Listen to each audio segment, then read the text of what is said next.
I would like to start showing to you very quickly how a standard gait analysis report is organized. Then we are analyzing all different information more deeply. Generally, in the first page, we find the temporal spatial parameters related to the gait cycle that are, for example, the stance and the swing phase time, the cadence, the step length, and so on. In the second page, we have information about the kinematics. When we talk about kinematics, we are going to evaluate how the joint angles change during walking inside the gait cycle. In the third page, we find the kinetics that includes information about the force exchange between the foot and the ground during the stance phase, information about the joint moments, and the joint powers. In the last page, we have also the EMG analysis that allows to evaluate how the muscles are working during the walking movement.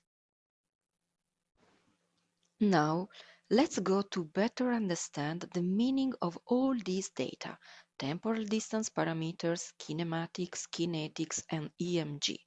But first of all, it's important to remember that in the gait analysis report, all these data are referred to the gait cycle. The gait cycle becomes our window of view in which evaluating joint angles, forces, and EMG activities. The gait cycle, that we can also name as stride, is defined from the first contact of the foot with the ground up to the next contact of the same foot with the ground. Inside the gait cycle, we can distinguish two most important phases: the stance phase, during which the foot is always in contact with the ground, and the swing phase, during which the foot is flying up to the new contact with the ground. The stance phase can be divided in other four subphases: loading response, mid stance, terminal stance, and pre-swing. It's important to remember that during the loading response and the pre-swing, we have the double support phases because we are in contact with the ground by both feet. During the mid stance and the terminal stance, we have the single support phase, in which the body weight is loaded on only one limb. So, we can measure how long is the stance phase and the swing phase in seconds, but we can also quantify how long are these two phases in percentage respect to the gait cycle that represents the 100%. It's important to have both these measures because even if the patient has a modified stance phase or swing phase in terms of seconds, maybe he is able to have a good subdivision of the gait cycle in stance and swing phases. In a normal walking, the stance phase represents the 60% of the gait cycle, and the swing phase represents the 40%. We have also information about the cadence, the velocity in the swing phase, and the mean velocity of walking. About the distance parameters like step length, stride length, or step width, it's important to underline the difference between the step and the stride, in order to not have confusion in the interpretation of these parameters. For example, when we talk about the right step length, we mean the distance from the left foot contact up to the contact of the right foot that is in forward position. Likewise, the left step length is the distance from the right foot contact that now is in backward position up to the contact of the left foot that is in forward position. You have to remember that when you analyze step parameters, you are taking in consideration both feet. For this reason, also the step width is the transversal distance between the 2 feet respect to the walking direction. When you analyze stride parameters, for example the stride length, you are taking in consideration only one foot. So the stride length is the distance from the contact of one foot up to the next contact of the same foot. Now let's go to the kinematics. The graphs are organized in this way. On the columns, you have the different planes of the body. On the rows, you have the different joints. I mean that this is the coronal or frontal plane. This is the sagittal or lateral plane. And this is the transversal or horizontal plane. Now, on the first row, you have the pelvic joint, then the hip joint, the knee joint, and finally the ankle joint. Let's go to understand what we find in each graph. For example, here we have the knee flex extension angle. The horizontal axis is the gait cycle. On the vertical axis, we can read the value of the angle in degrees. The zero line divides the positive values that represent a flexion movement from the negative values that represent an extension movement. This vertical line represents the toe-off event. The gray band is the normal pattern of the knee flex extension angle, and the green and red lines are related to the right and left knee flex extension. Pay attention. In this kind of representation, you lose the time reference because you are evaluating the right and left cycles at the same time. I mean that if you look at what happens at the 0% of the gait cycle, it represents the initial contact, either you take in consideration the right side or the left one. Now, let's try to understand the meaning of all these joint patterns. Before evaluating a pathological pattern, you must know very well the normal pattern. Let's start with the pelvis, for example. In the frontal plane, we evaluate the pelvic obliquity. In the sagittal plane, the pelvic tilt, and in the transversal plane, the pelvic rotation. Remember that the pelvic movement is calculated evaluating the position of the pelvis in the absolute reference system of your laboratory.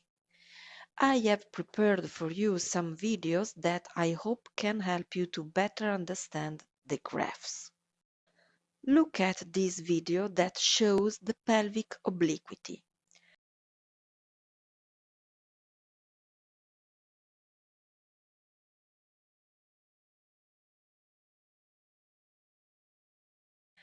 When the girl strikes the ground with the right foot, that represents the 0% of the gait cycle in the graph, the pelvis is in up position. Then, during the mid-stance phase, the pelvis comes back to the neutral position. In the graph is the zero crossing. During the terminal stance and the pre-swing, the pelvis goes in down position. After the toe-off, the pelvis is still down, but immediately it moves upwards before arriving at the new contact with the ground.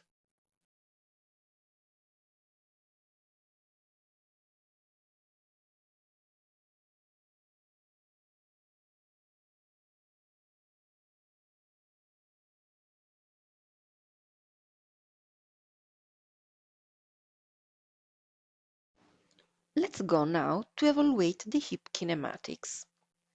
On the frontal plane, we have the abduction.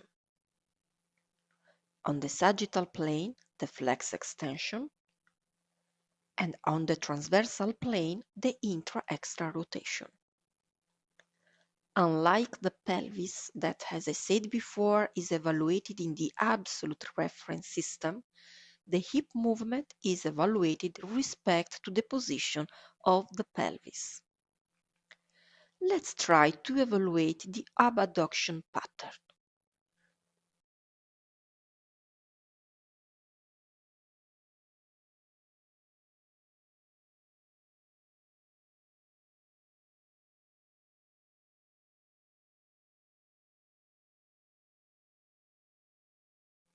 At the initial contact and during the loading response, the femur is in abduction. During the mid-stance, the abduction is reducing, and at the finish of the terminal stance, we have the alignment of the femur with the pelvis. It happens when there is the zero crossing in the graph. Then the pelvis goes slightly in abduction during the pre-swing. And during the swing phase, it performs again an abduction movement.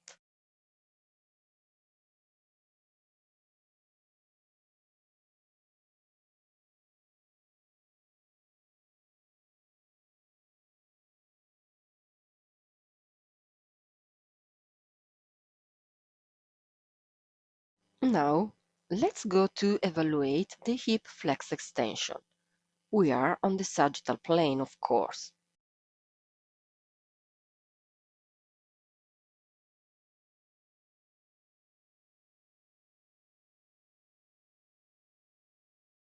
At the initial contact, the hip starts the gait cycle with 30-40 degrees of flexion. During the loading response at the mid-terminal stance, the hip performs an extension movement. It arrives at the maximum value of extension just before the toe-off. And after that, it starts the flexion movement up to the finish of the swing phase.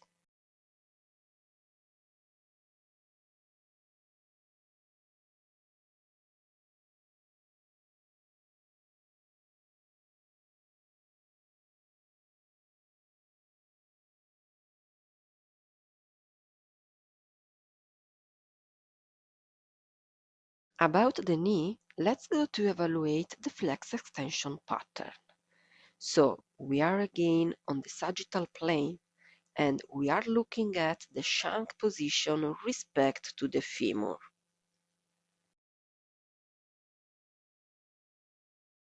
At the initial contact, the knee has few degrees of flexion. During the loading response, it's more flexed. But during the mid-stance, that is the single support phase in which the body weight is loaded on the single limb, the knee goes in extension so that the shank and the femur are aligned. This is the best biomechanical condition to accept the body weight. At the end of the terminal stance and in the pre-swing, the knee starts to flex again, and it arrives at the maximum value of flexion during the mid-swing phase, in order to allow the swing of the limb. After that, it comes back in extension to start again a new gait cycle.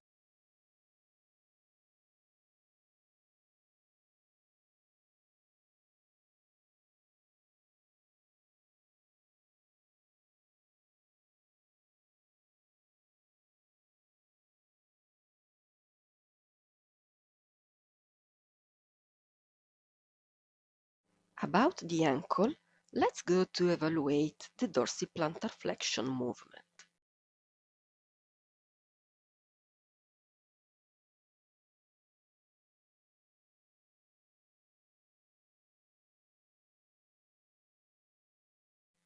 First of all, you have to know that 0 degrees in the graph represents the normal position of the foot respect to the shank. In the clinical field, it represents the 90 degrees. When the angle between the foot and the shank is closing, it means that the ankle is going in dorsiflexion, and we have positive values in the graph. When this angle is opening, the ankle is going in plantar flexion, and we have negative values in the graph. At the initial contact, we have more or less 90 degrees. For this reason, the graph starts from 0. At the loading response, we have this negative peak because the foot moves down. But immediately after that, while the foot is still going down, the shank is rolling on the foot, and for this reason the angle is closing. During the pre-swing phase, when the foot is in backwards position, the ankle starts the plantar flexion movement in order to favor the foot push-off. But in the swing phase, it comes back immediately in dorsiflexion to avoid the foot contact with the ground. At the terminal swing, the ankle is again around 90 degrees to start a new gait cycle.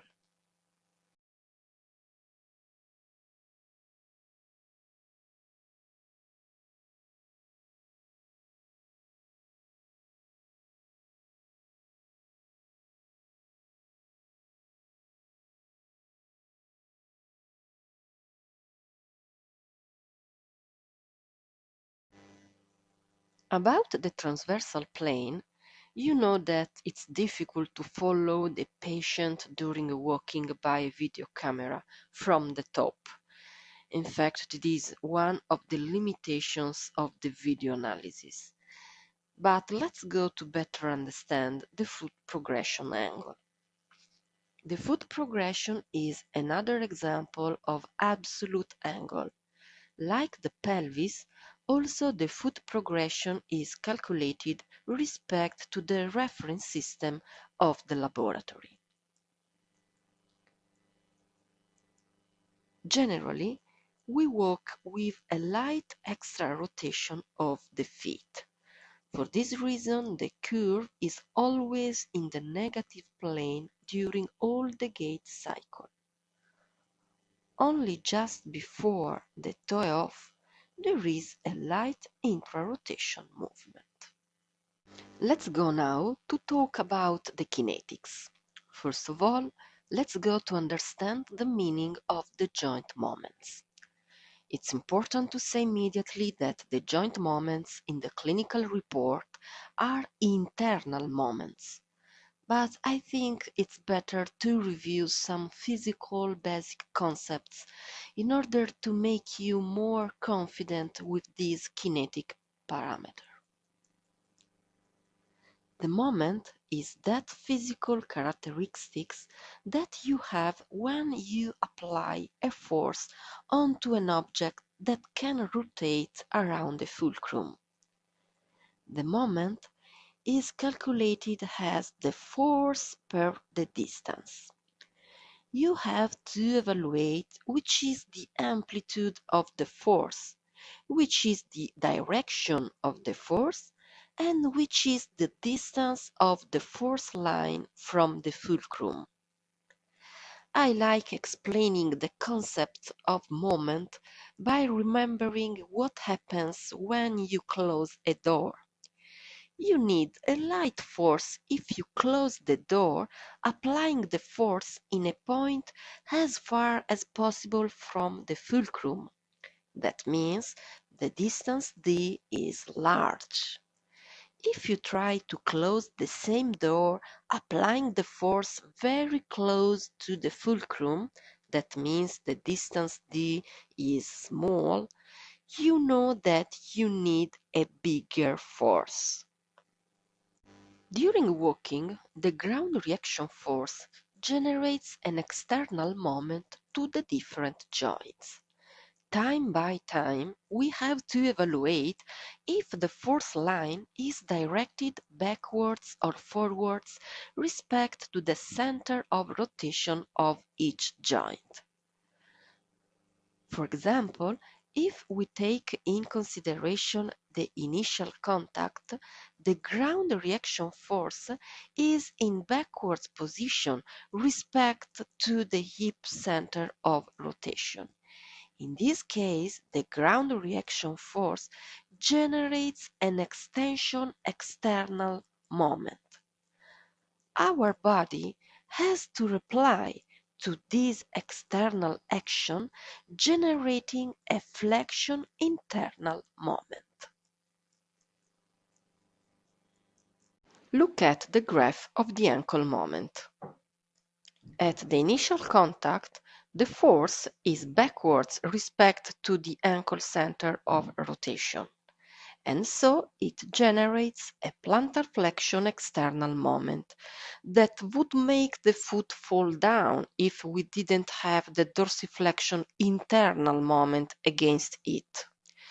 For this reason, we have here a negative peak of the moment because it represents the dorsiflexion internal moment. Then the force is going to be closer to the ankle center of rotation. That means the distance is reducing, but the amplitude of the force is increasing, and so the moment starts to increase. When the force across the center of rotation, the moment becomes zero, and the force will be always in forward position, generating a dorsiflexion external moment that will start to decrease during the pre-swing phase because the force is reducing its amplitude. Now, let's go to understand the meaning of the joint powers. The power gives us an idea about the work of our muscles. The work can be a concentric work or an eccentric work. When we have the generation of the power, it means that the muscles are working in a concentric way because the muscle fibers are shortening. When we have the absorption of the power, it means that the muscles are working in eccentric way because the muscle fibers are lengthening. For example, let's go to evaluate the ankle power. At the initial contact, the tibialis anterior is lengthening to control the falling of the foot, and so we have this negative peak of power absorption. During the single support phase, the gastrocnemius is lengthening to control the rolling of the shank on the foot. And for this reason, we have still power absorption.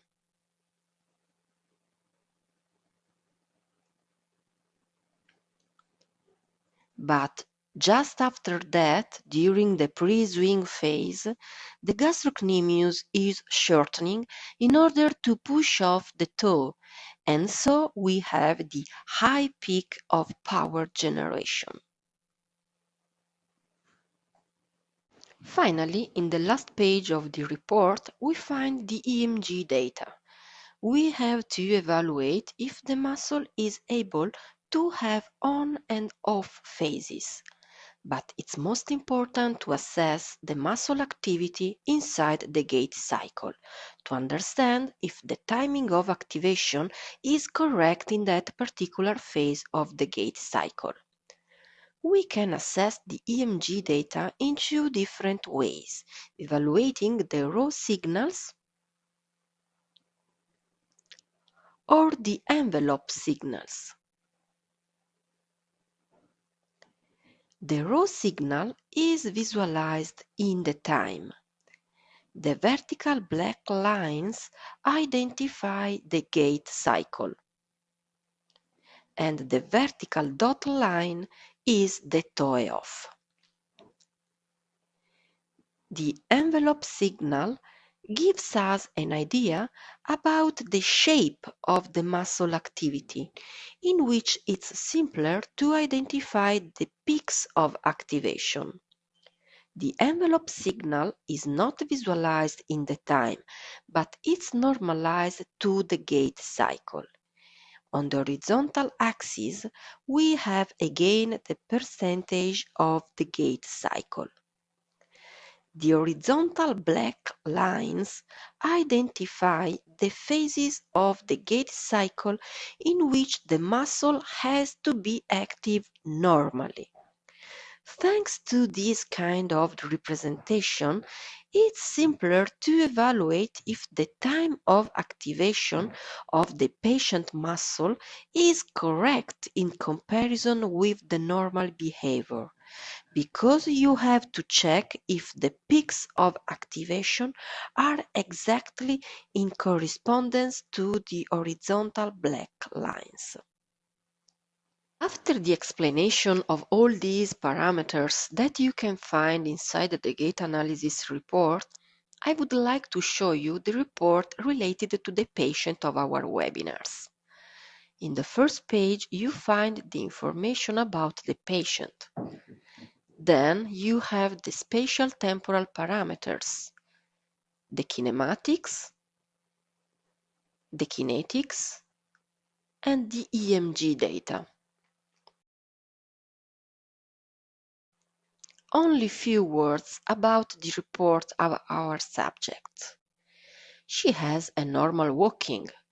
In the temporal parameters, we can see that there is a perfect division of the gait cycle into stance and swing phases.